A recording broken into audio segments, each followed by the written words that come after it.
Hello friends, welcome back to learn English by GB sir YouTube channel. तर आज मी तुम्हाला अशी ट्रिक सांगणार आहे की कितीही मोठं वाक्य असू द्या, तुम्ही सेकंदामध्ये त्याला ट्रान्सलेशन करणार। वाक्य बघल्याबरोबर तुम्ही पटकन त्याला इंग्लिशमध्ये ट्रान्सलेशन करणार आणि अशीच प्रॅक्टिस करत जर राहिले तुम्ही तर एक दिवस तुम्ही पण पटकन इंग्रजी शिकणार। चला तर चालू करूया आजच्या या व्हिडिओला। तर बघा, हे पहिलं वाक्य आहे, राहुल त्याच्या मित्रासोबत पुढच्या रविवारी उद्यानात जाऊ शकतो। तर हे वाक्य आहे बघा, पहिलं वाक्य आहे, राहुल त्याच्या मित्रासोबत पुढच्या रविवारी उद्यानात जाऊ शकतो। आता इतकं मोठं वाक्य आहे तर तुम्ही पटकन यायला काय करणार, इंग्लिशमध्ये ट्रान्सलेशन करणार। कसं करणार बघा, जर तुम्ही याच्या पहिलेचे माझे 2 ते व्हिडिओ बघितले नसेल, 2-3 व्हिडिओ टाकितले आहे का ट्रान्सलेशन कसं करायचं आहे, त्याच्यामध्ये मी छोटे छोटे सेंटेन्स शिकवले होते, म्हणजे छोटे सेंटेन्स कसे पटकन ट्रान्सलेशन करायचे। आज घेऊ आपण मोठाले वाक्य, की मोठाले वाक्य कशा प्रकारे आपण ट्रान्सलेशन करू शकतो। बघा, फक्त एक ट्रिक लक्षात ठेवायची का मराठीच्या उलटी इंग्रजी आहे, समजलं? जशी मराठी आहे त्याच्या बिलकुल उलटी इंग्लिश आहे। कसं करायचं बघा, सर्वात पहिलं राहुल घ्यायचं, या राहुलला इथून खोलून टाकायचं आणि शेवटी लिहायचं। कुठं लिहायचं? शेवटी। शेवटी काय लिहिलं आपण तर राहुल। आणि मी आत्ता काय सांगितलं का मराठीच्या उलटी इंग्रजी आहे, तर मागून मागून असं सोडवत यायचं। जर असं सोडवलं तुम्ही तर पटकन तुम्हाला येणार। कसं येणार बघा, आता आपण करून पाहू। सर्वात पहिलं लिहायचं राहुलला, आपण असं मागून पुढे येणार आहोत। तर काय करायचं आहे, राहुल लिहायचं, राहुल झालं।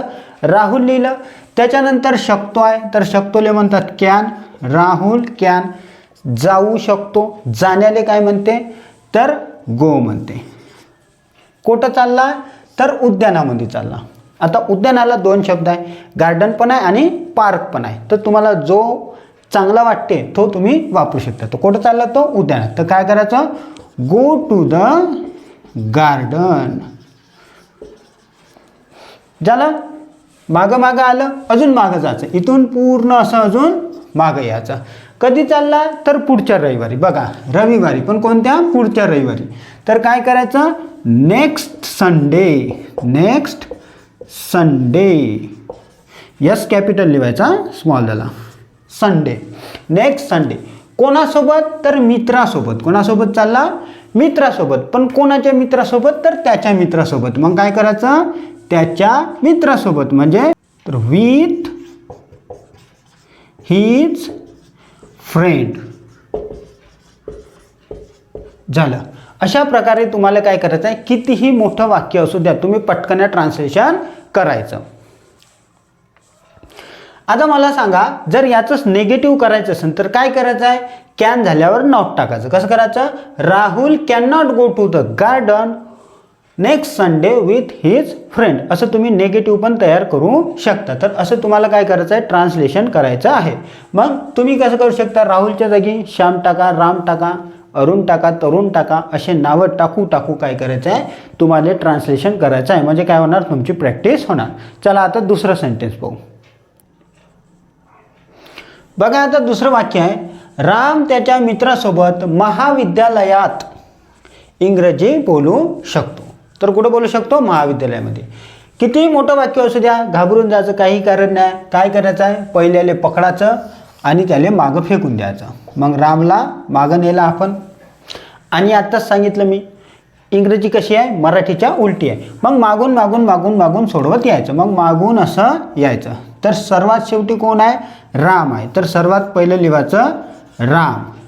शकतो, शकतोला काय म्हणतात तर कॅन म्हणतात। तुम्ही जर ते 2 व्हिडिओ बघितले नसेल, कॅन, शूल्ड, विल असे मी शिकवलेले आहे छोटे छोटे वाक्य, ते तुम्ही बघून घ्या आणि मग असे मोठाले सेंटेन्स तुम्ही करू शकता। झालं। मग बोलण्याले काय म्हणतात तर टॉक पण म्हणते आणि स्पीक पण म्हणते, तर कोणते एक लिहून घ्यायचं। तर मी लिहितो स्पीक, कायच्यामध्ये तर इंग्रजीमध्ये, मग स्पीक इंग्लिश, मग इंग्लिशला लिहायचं इंग्लिश,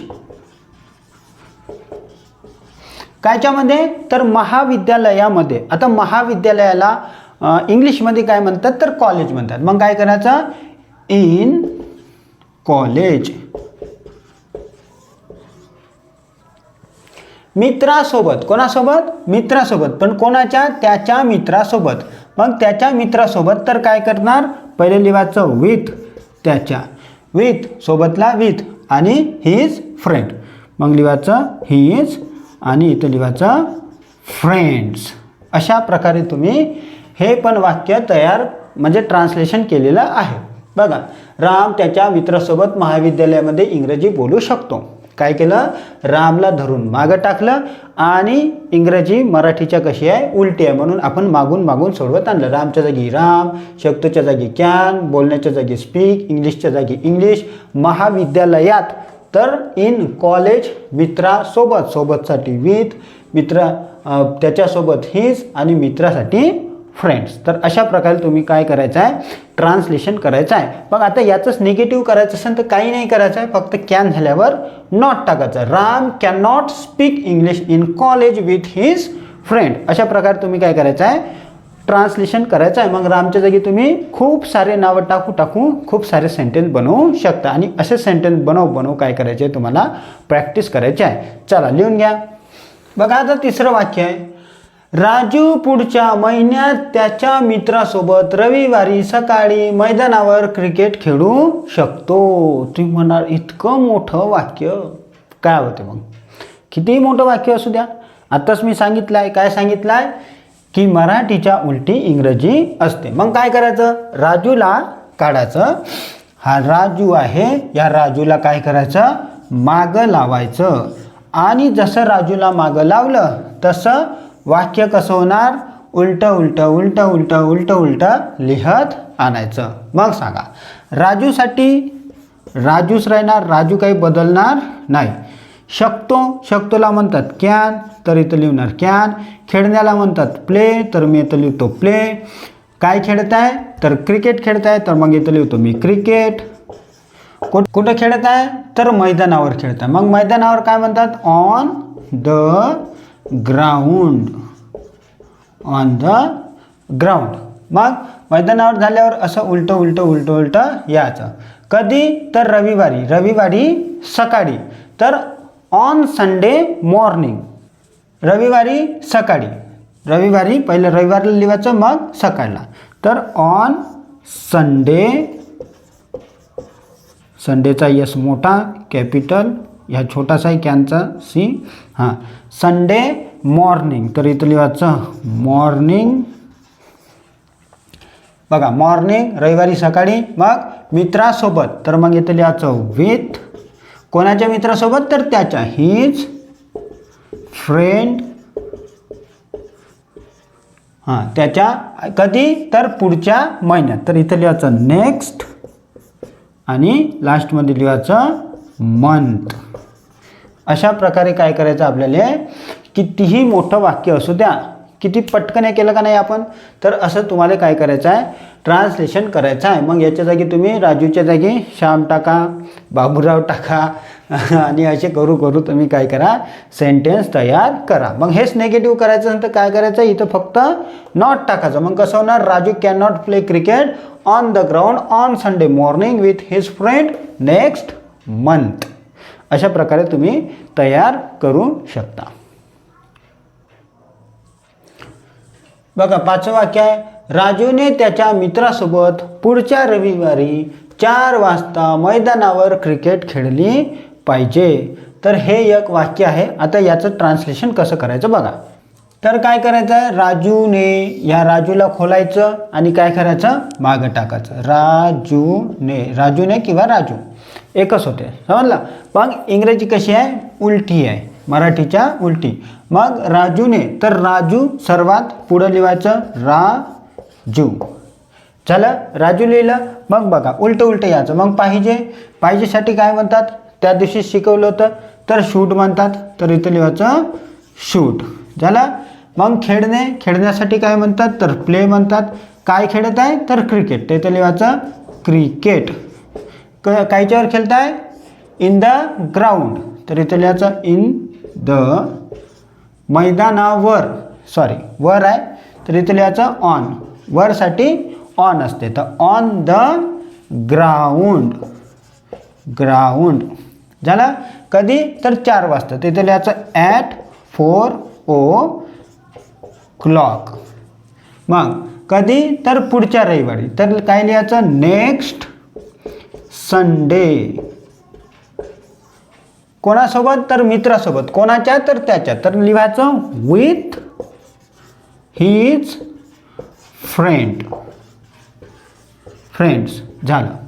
अशा प्रकारे तुम्ही कितीही मोठं वाक्य असू द्या, तुम्ही असं सेकंदामध्ये काय करणार, ट्रान्सलेशन करणार. फक्त तुम्हाला शब्दाचे अर्थ माहीत राहिले पाहिजे. नाहीतर तुम्ही राजू लिहणार आणि मग इथं अरे सर शूट आलं, आता काय करू, सॉरी पाहिजे आलं, मग पाहिजेला काय म्हणते माहीतच नाही, तर मग काही ट्रान्सलेशन करू शकत नाही.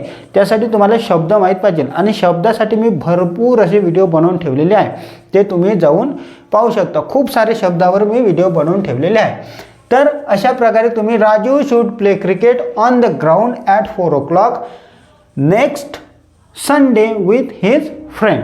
अशा प्रकारे तुम्ही ट्रान्सलेशन करू शकता. आता जर इथं नेगेटिव्ह बनवायचं असेल, म्हणजे राजूने त्याच्या मित्रासोबत पुढच्या रविवारी 4 वाजता मैदानावर क्रिकेट नाही खेळली पाहिजे, तर असं जर सेंटेन्स बनवायचं असेल तर शूट झाल्यावर नॉट टाकायचं, बाकी सेम टू सेम. नाही आलं तर नॉट टाकायचं कधी, शूट झाल्यावर. तर असं काय करा, तुम्ही ट्रान्सलेशन करा आणि पटापट इंग्रजी शिका. चला लिहून घ्या. बघा आता पुढचं सेंटेन्स आहे, विशालने त्याच्या परिवारासोबत पुढच्या महिन्यात रविवारी किंवा सोमवारी मुंबईला गेले पाहिजे. आता हे एक मोठं सेंटेन्स आहे. तर जसे आत्तापर्यंत करत आलो आपण, सेम टू सेम तसंच करायचं आहे. काय करायचं आहे, विशालने इथून गोल करायचा आणि शेवटी इथंसा आणायचा. इथं लिहायचं विशाल, त्याच्यासोबत ने पण आलं, काय ने नाही लिहिलं तरी चालते. आता बघा, आता जसं सांगितलं आलं, म्हणजे आत्तापर्यंत मी जसं सांगितलं तसंच करायचं. कसं आहे, मराठीच्या बिलकुल उलटी इंग्रजी आहे, बस उलटं लिहत जायचं. तर सर्वात पहिलं कोण येणार, विशाल येणार. तर इथं लिहायचं विशाल. मग पाहिजेसाठी काय येते, तर शूट येते, तर इथं लिहायचं शूट. आणि गेलेसाठी काय म्हणतात, गो. कुठं, तर मुंबई. गो टू मुंबई, तर इथं लिहायचं मुंबई. मग कुठे गेला, हां मुंबई. कधी, रविवारी किंवा सोमवारी, तर इथं लिहायचं ऑन संडे ऑर मंडे, किंवा सोमवारी, तर सोमवारला म्हणतात मंडे. झालं. कधी, तर पुढच्या महिन्यात, मग इथं लिहायचं नेक्स्ट मंथ. कोणासोबत, त्याच्या परिवारासोबत, तर इथं लिहायचं विथ हिज आणि शेवटी लिहायचं फॅमिली.